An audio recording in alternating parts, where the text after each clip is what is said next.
Sigma, I need a dataset to make my next YouTube video. Here it is. This is noisy. Can you do something? Here is a clean one.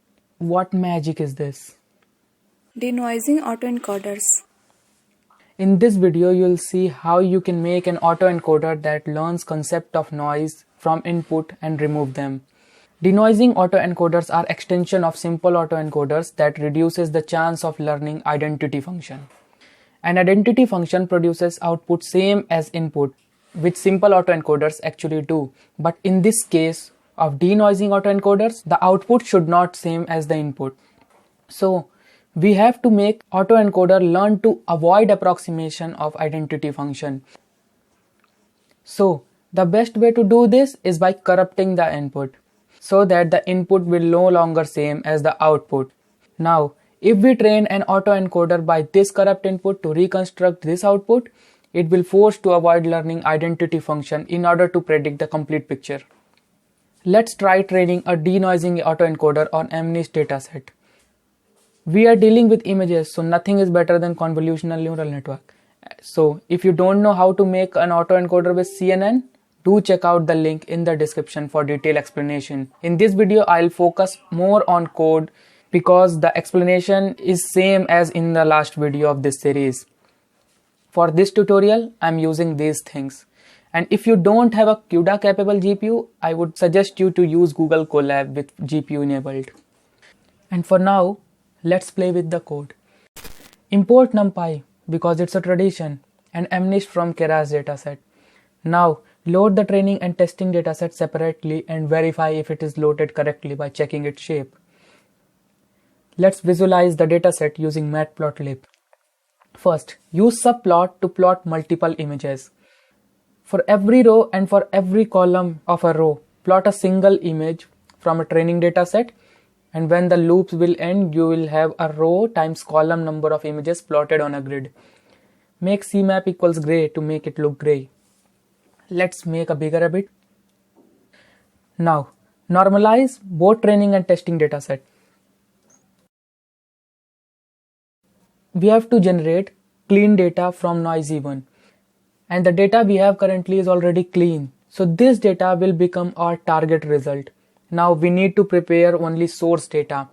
And we can do that by adding some random noise in the dataset to get our source image. So let's prepare the source data. The noise factor will decide how much noise should be added and take current dataset and random noise generated using normal distribution.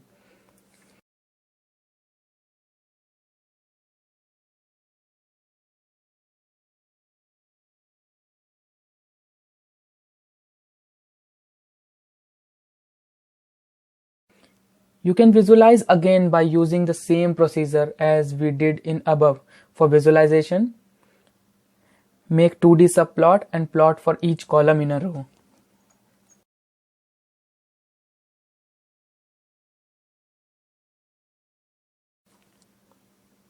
No underscore here.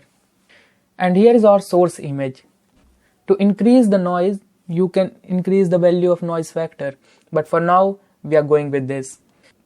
We have a 2D dataset for now. So to feed this in CNN, we have to convert this in 3D tensor. And the easiest way to do this is to reshape both source and target dataset.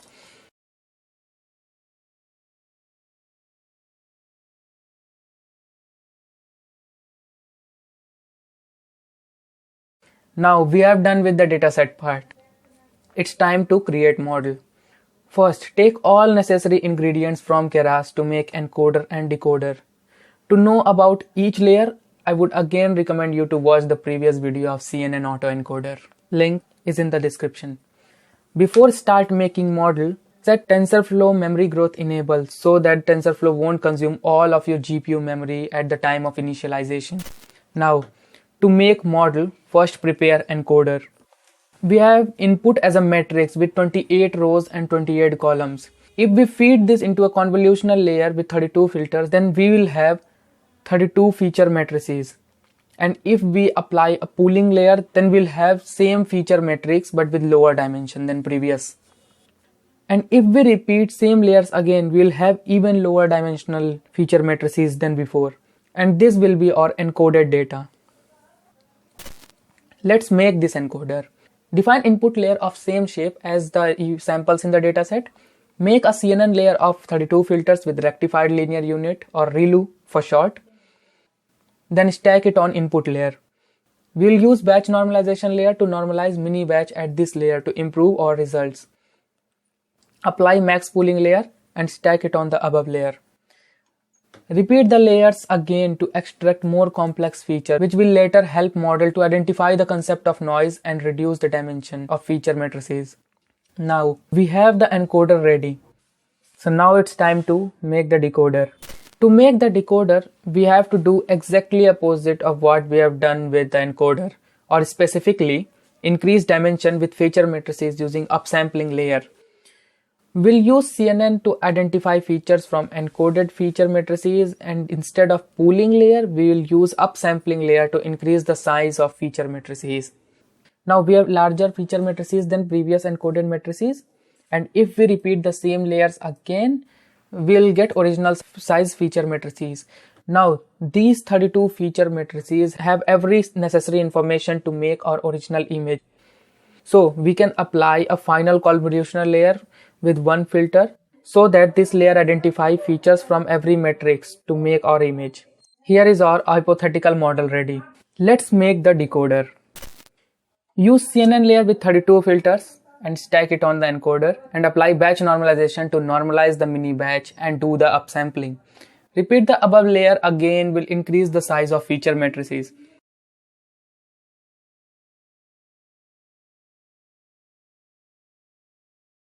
And finally, use CNN with single filter to reconstruct the target image from the previous 32 filters. Remember, we are taking sigmoid here because we have normalized our dataset values ranging from 0 to 1. So sigmoid is the best fit activation function for it. Now, use model to attach encoder and decoder and give name whatever you want. Let's check. Here you can see the structure of model is same as the hypothetical one. Now, compile the model using binary cross entropy loss function and use adaptive momentum optimizer or any other optimizer of your choice. Now we are ready to train the model. This time we are using a callback called model checkpoint to save best model throughout training. Now fit the noisy data as source and clear data as the target with the batch size of your choice. Epochs between 30 to 50, model checkpoint as a callback, and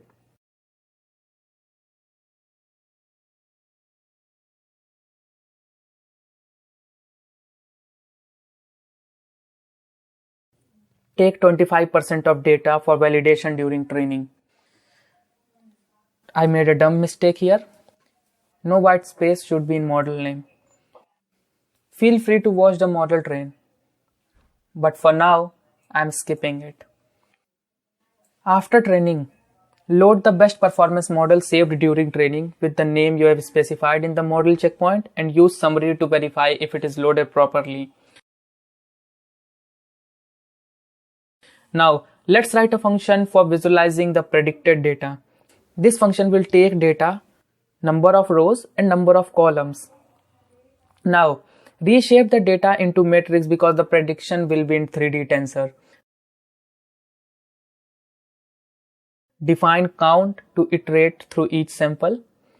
Recreate an empty grid for images of size of rows and columns. And for each row and for each column in a row, plot image using IamShow function and increase the count to plot another image. Now let's visualize the test data. Oops, it's noisy. Let's clean it. Feed the noisy dataset into model and get prediction. Now you can use that same visualize function to visualize predicted data. Now it's better. 3 things to remember from this video. The goal of denoising autoencoder is to avoid approximating the identity function. You can use denoising autoencoder to reconstruct corrupted data. And you can use this as a feature selection tool as it already filters out the noise. So the challenge for you is to implement this autoencoder on Cypher 10 dataset. And for now, I have to go and put penalty on hidden layers of autoencoder. Thanks for watching.